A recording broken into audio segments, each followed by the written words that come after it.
Bismillahirrahmanirrahim. Assalamualaikum warahmatullahi wabarakatuh. Perkenalkan, nama saya Raida Masuk Maisyarah. Di video kali ini saya akan menjelaskan materi dimulai dari pertemuan pertama sampai dengan ujian tengah semester untuk memenuhi mata kuliah Ekonomi Mikro Islam. Jadi perlu kita ketahui bahwasanya bagaimana rancang bangun sistem ekonomi Islam itu sendiri. Jadi, rancang bangun sistem ekonomi Islam merupakan satu kesatuan mekanisme dan lembaga pengembalian keputusan yang mengimplementasikan keputusan terhadap produksi, distribusi, maupun konsumsi dalam suatu daerah atau wilayah. Rancang bangun sistem ekonomi Islam meliputi kepemilikan dalam Islam, maslahat sebagai insentif ekonomi, musyawarah sebagai prinsip pengembangan keputusan, pasar yang adil sebagai media koordinasi dan pelaku ekonomi dalam Islam. Kita bisa melihat dalam tabel PPT perbandingan konsep kepemilikan kapitalisme, sosialisme maupun Islam itu sendiri. Jadi, karakteristik ekonomi Islam ada 6. Yang pertama, tujuan ekonomi Islam. Tujuan akhir dari ekonomi Islam adalah mencapai kebahagiaan di dunia maupun di akhirat melalui suatu tata kehidupan yang baik dan terhormat. Yang kedua, moral sebagai pilar ekonomi Islam. Moral Islam menjadi pegangan pokok dari para pelaku ekonomi yang menjadi panduan mereka untuk menentukan suatu kegiatan adalah baik atau buruk sehingga perlu dilaksanakan atau tidak. Moral ekonomi Islam sendiri dapat diuraikan menjadi 2 komponen. Yang pertama, nilai ekonomi Islam, yang kedua, prinsip ekonomi Islam. Yang ketiga, nilai-nilai dasar ekonomi Islam. Inti dari nilai ajaran Islam adalah tauhid, di mana nilai dasar yang menjadi pembeda ekonomi Islam dengan yang lainnya adalah adil, khilafah, takaful.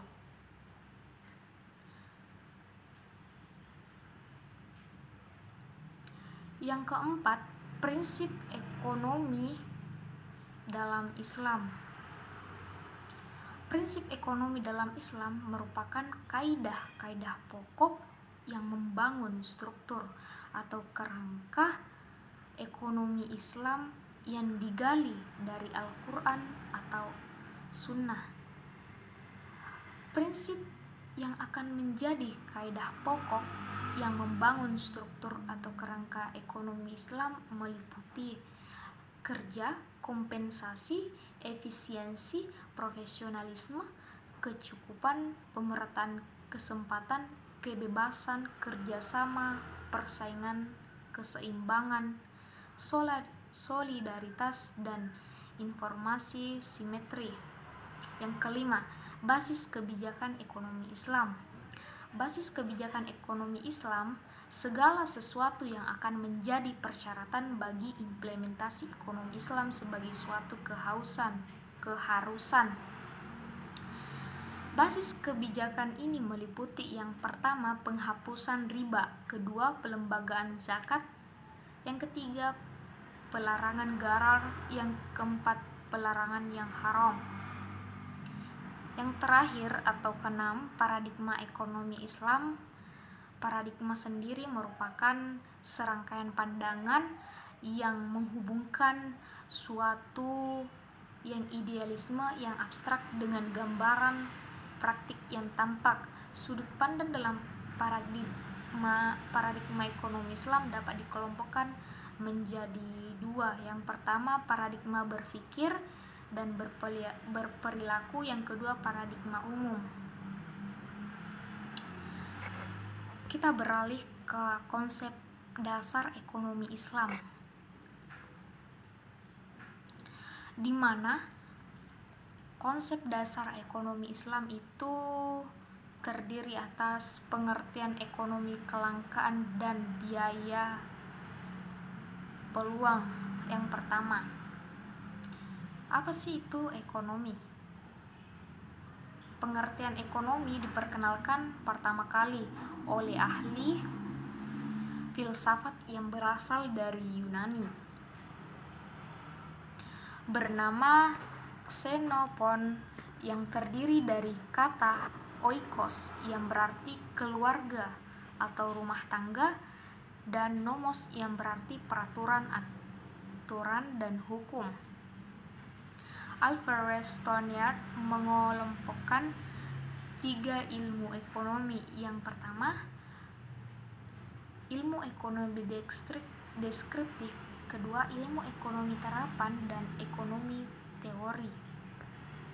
Kedua, kelangkaan, di mana kelangkaan ini membahas dapat terjadi disebabkan oleh 2 hal, yakni sumber daya ekonomi atau alat pemuas kebutuhan yang terbatas jumlahnya, dan kebutuhan manusia yang meningkat lebih cepat daripada ketersediaan sumber daya ekonomi atau alat pemuas kebutuhan.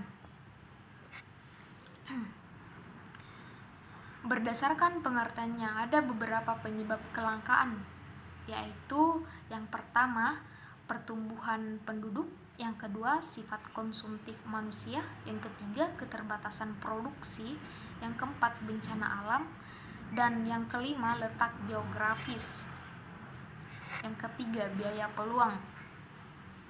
Biaya peluang ialah biaya yang muncul secara implisit karena melakukan suatu kegiatan dan mengorbankan kegiatan lainnya.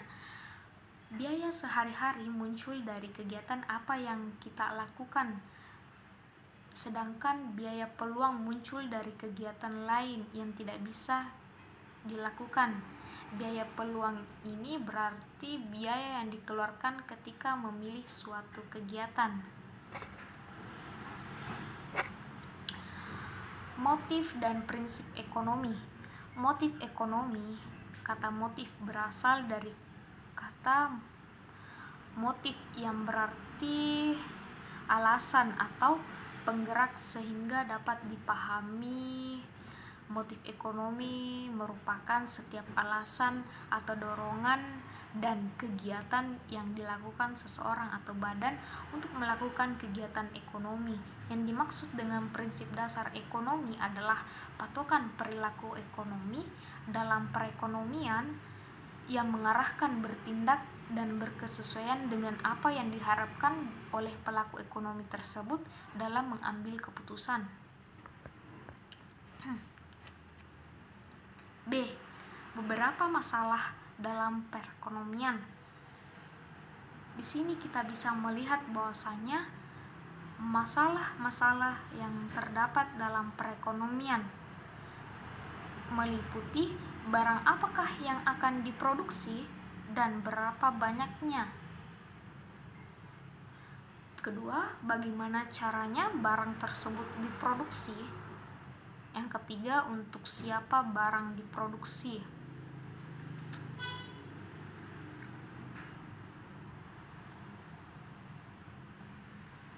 Di sini kita bisa melihat bahwasanya barang apakah yang akan diproduksi dan berapa banyaknya.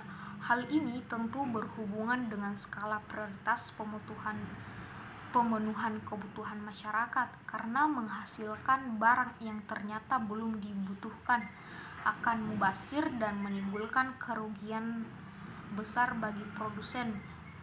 Dan bila diketahui jenis barang yang dibutuhkan, maka perlu kita ketahui seberapa banyak. Hal ini tentu saja berhubungan dengan seberapa besar daya beli masyarakat akan kebutuhan barang tersebut. Karena meskipun barang tersebut dibutuhkan untuk jumlah yang banyak, namun bila daya beli masyarakat relatif rendah, maka produksi yang banyak juga akan mubazir dan akan merugikan produsen. Yang kedua, bagaimana cara barang tersebut diproduksi? Untuk memproduksi barang ada berbagai macam cara, dan Yang paling umum adalah dengan cara tradisional, yaitu bercocok tanam atau beternak atau pertanian. Kemudian pengolahan atau industri manufaktur, atau langsung mengambil dari alam yang telah tersedia, misalnya ikan atau hasil hutan. Seiring dengan semakin cepat dan banyaknya kebutuhan dari masyarakat, maka produsen dituntut untuk bisa menyediakan kebutuhan itu dalam jumlah yang cukup, sehingga produksi ke arah yang lebih efisien sangat banyak diterapkan. Misalnya pertanian dengan cara cengkokan dan bibit unggul, perikanan dengan cara pembibitan unggul atau darat, dan untuk menggunakan kapal penangkap yang canggih atau laut, serta industri pengolahan yang menggunakan peralatan canggih. Ketiga, untuk siapa barang diproduksi, pada bagian awal dikatakan bahwa dalam kenyataannya tingkat perekonomian masyarakat antar individu tidaklah sama, karena ada yang berkemampuan sangat tinggi, cukup rendah, dan sangat rendah.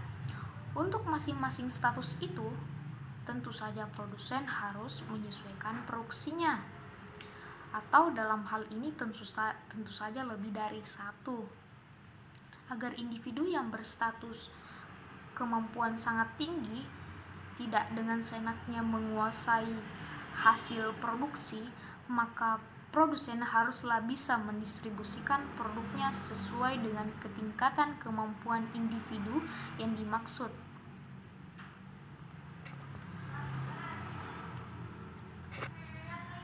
Di sini kita menjelaskan mengenai kebutuhan, di mana kebutuhan ini adalah segala sesuatu yang diperlukan manusia dalam rangka mempertahankan kelangsungan hidup untuk mencapai taraf sejahtera. Pada prinsipnya, tentu saja kebutuhan setiap orang berbeda-beda dan terus berkembang sejalan bertambahnya usia.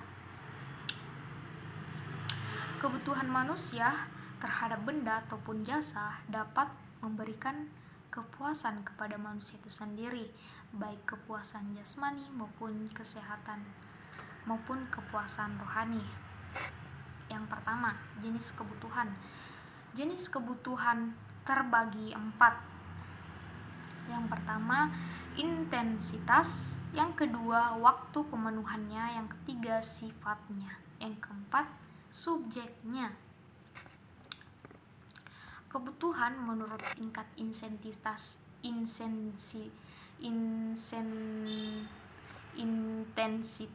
kegunaan terbagi atas 3 kebutuhan primer atau kebutuhan pokok, kebutuhan sekunder atau pelengkap, kebutuhan tersier atau mewah. Kebutuhan menurut waktunya terbagi 2, kebutuhan sekarang, kedua kebutuhan yang akan datang. Kebutuhan menurut sifatnya meliputi kebutuhan jasmani ataupun fisik, kedua kebutuhan rohani. Kebutuhan menurut subjeknya terbagi atas 2, kebutuhan individu, kebutuhan kolektif. Sistem ekonomi. Berbicara mengenai sistem ekonomi, menurut pakar Morgan menjelaskan bahwa bagian dari suatu konstelasi atau kumpulan lembaga-lembaga ekonomi, sosial, politik, dan ide-ide. Sedangkan menurut Winardi menjelaskan sistem ekonomi bahwa kumpulan-kumpulan elemen antara mana terdapat hubungan-hubungan, elemen-elemen antara mana ditujukan ke arah pencapaian sasaran umum tertentu. Faktor yang mempengaruhi sistem ekonomi.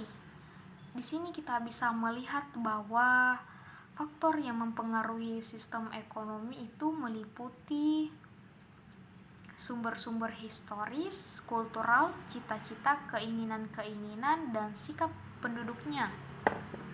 Yang kedua, trials dan errors atau uji coba yang dilakukan oleh penduduknya dalam rangka mencapai usaha mencari alat-alat ekonomi.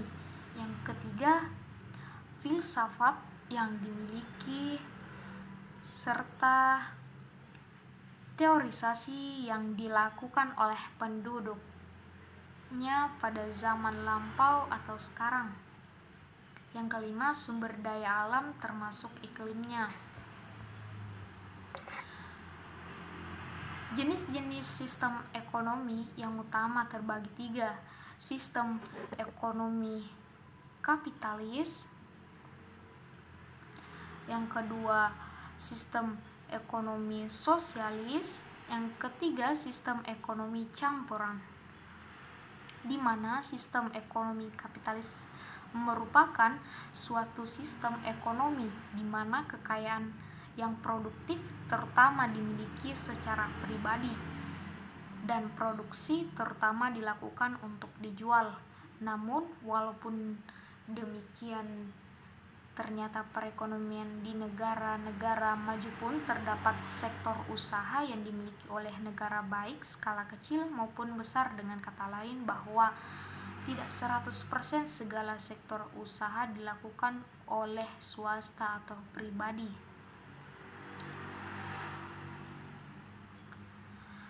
Sebagai asas-asas yang menjadi ciri dari perekonomian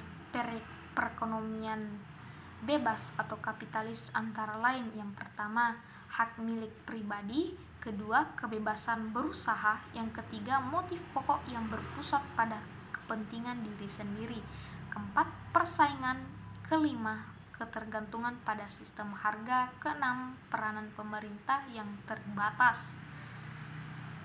Sistem ekonomi sosialis, di mana sistem ekonomi sosialis Marxis atau disebut juga dengan sistem ekonomi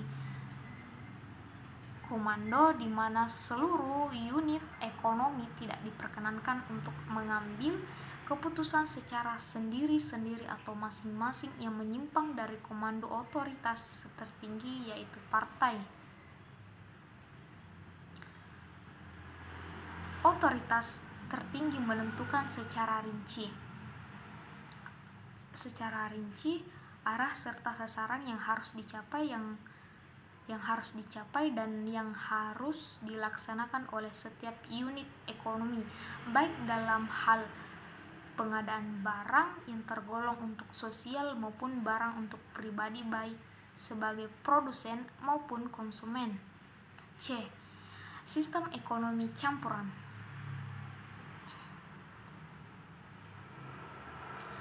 Sistem ekonomi campuran dijelaskan bahwasanya tidak ada sistem ekonomi yang 100%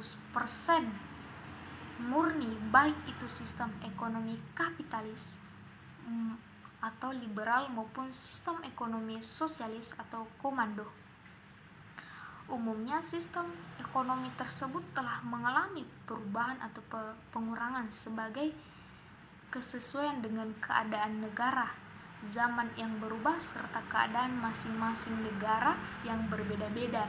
Misalnya saja dilihat dari perbedaan segi budaya, agama atau etnis maupun tingkat kehidupan. Hal inilah yang menimbulkan baik sistem kapitalis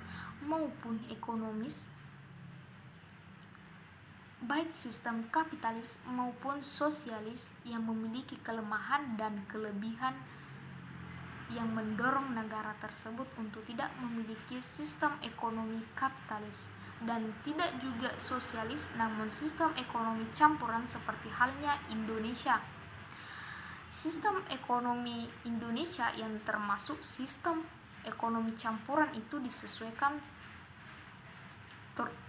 terutama dengan Undang-Undang Dasar 1945 sebelum diamandemenkan, yakni sistem ekonomi Pancasila, dan ekonomi yang menitik beratkan pada koperasi. Selanjutnya, setelah berjalan masa reformasi, muncul pula istilah ekonomi kerakyatan, di mana belum banyak dikenal di kalangan masyarakat, karena hingga kini yang masih banyak dikenal di masyarakat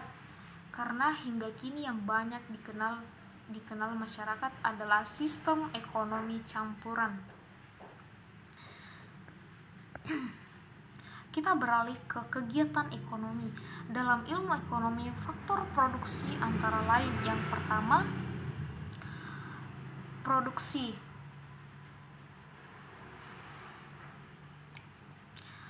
Tujuan-tujuan dari produksi antara lain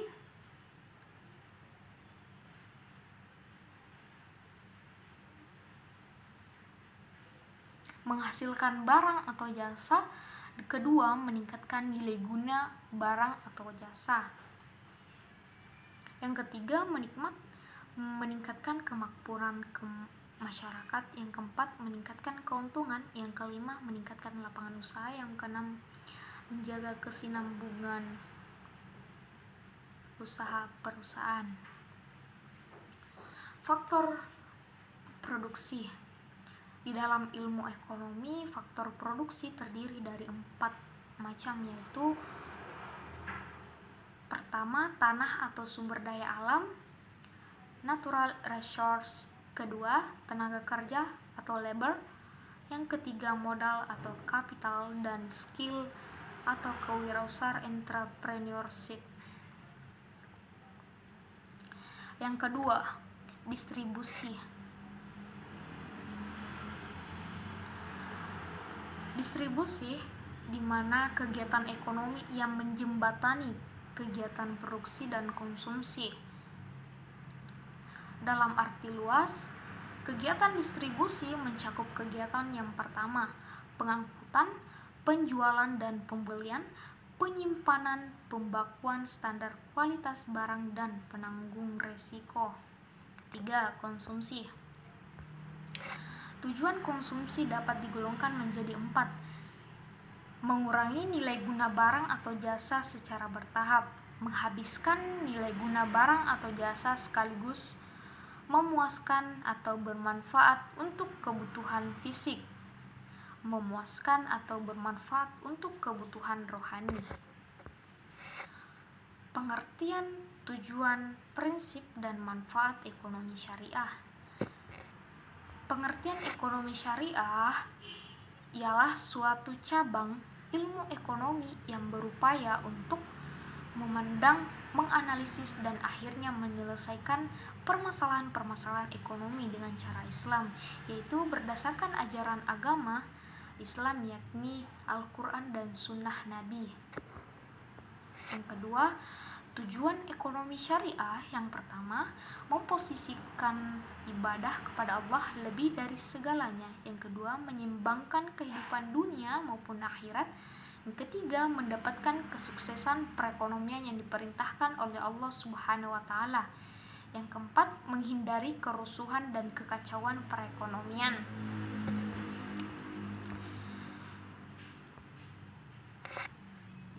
Yang ketiga, prinsip-prinsip ekonomi syariah. Yang pertama, berbagai sumber daya dipandang sebagai pemberian ataupun titipan dari Allah Subhanahu wa Ta'ala kepada manusia. Kedua, Islam mengakui kepemilikan pribadi dalam batas-batas tertentu. Ketiga, kekuatan penggerak ekonomi syariah adalah kerjasama. Yang keempat, ekonomi syariah menolak terjadinya akumulasi.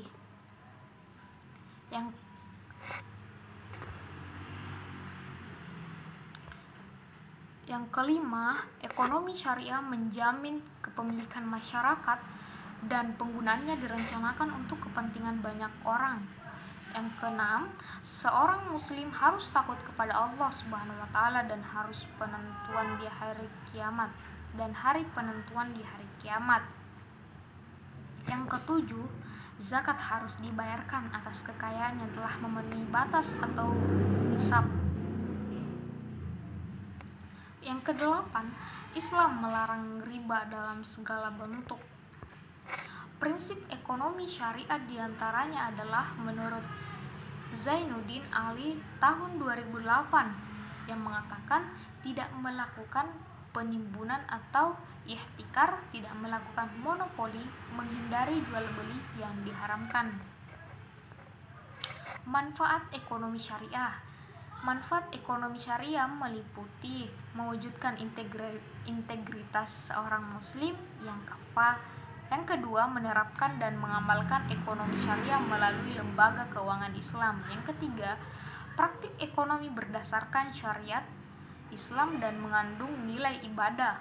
Yang keempat, mengamalkan ekonomi syariah melalui lembaga keuangan syariah. Yang kelima, mengamalkan ekonomi syariah dengan membuka tabungan. Yang keenam, mengamalkan ekonomi syariah berarti ikut mendukung gerakan amar ma'ruf nahi munkar. Yang kelima, karakteristik ekonomi syariah. Kita bisa melihat bahwasanya karakteristik ekonomi syariah meliputi menggunakan sistem bagi hasil, memandukan antara nilai spiritual dan material, memperhatikan kemaslahatan umat, memberikan kebebasan sesuai dengan nilai Islami, segala kegiatan terikat pada akidah, syariat, dan moral, mengakui kepemilikan multijenis. Lanjutan, menjaga keseimbangan rohani dan jasmani, memberikan bimbingan konsumsi, melarang praktek riba, memberikan petunjuk investasi, memberikan ruang bagi negara dan pemerintah. Kedua, permintaan dan penawaran. Permintaan timbul karena adanya kebutuhan seseorang terhadap barang tertentu yang merupakan kesanggupan pembeli untuk membeli berbagai jumlah barang dan jasa pada berbagai tingkat harga pada waktu tertentu, di mana keadaan ceteris paribus atau keadaan di luar negara atau jumlah barang atau jasa yang diminta dianggap tetap atau konsisten. Faktor-faktor yang mempengaruhi permintaan, pendapatan, jumlah penduduk, dan selera. Harga barang lain yang terikat, harga barang lain yang terkait atau substitusi komplementer. Perkiraan terhadap harga pada masa yang akan datang. Fungsi permintaan. Persamaan yang menunjukkan hubungan antara jumlah suatu barang yang diminta dengan faktor yang mempengaruhinya. Fungsi permintaan mengikuti hukum permintaan. Oleh karena hubungan antara harga dengan jumlah barang yang diminta adalah negatif, maka berbanding terbalik, maka gradien dari fungsi permintaan ini akan selalu negatif atau B. Penawaran digunakan untuk menunjukkan perilaku para produsen di sesuatu pasar yang merupakan kesanggupan penjual atau produsen untuk menjual atau melepas berbagai jumlah barang ataupun jasa yang pada berbagai tingkat harga waktu tertentu. Faktor-faktor yang mempengaruhi penawaran: harga barang itu sendiri, harga input atau biaya produksi, harga barang lain yang terikat, teknologi produksi. Fungsi penawaran. Fungsi penawaran persamaan yang menunjukkan hubungan antara jumlah suatu barang yang ditawarkan dengan faktor-faktor yang mempengaruhi. Fungsi penawaran harus sesuai dengan hukum penawaran. 3. Kurva penawaran. Suatu kurva yang menunjukkan hubungan antara kuantitas suatu barang yang ditawarkan pada berbagai tingkat harga dengan asumsi ceteris paribus. Terima kasih. Sekian dari penjelasan dari saya, kurang dan lebih mohon dimaafkan apabila ada ucapan atau kata-kata yang belum tepat. Mohon dimaafkan. Wabillahi taufiq wal hidayah. Wassalamualaikum warahmatullahi wabarakatuh.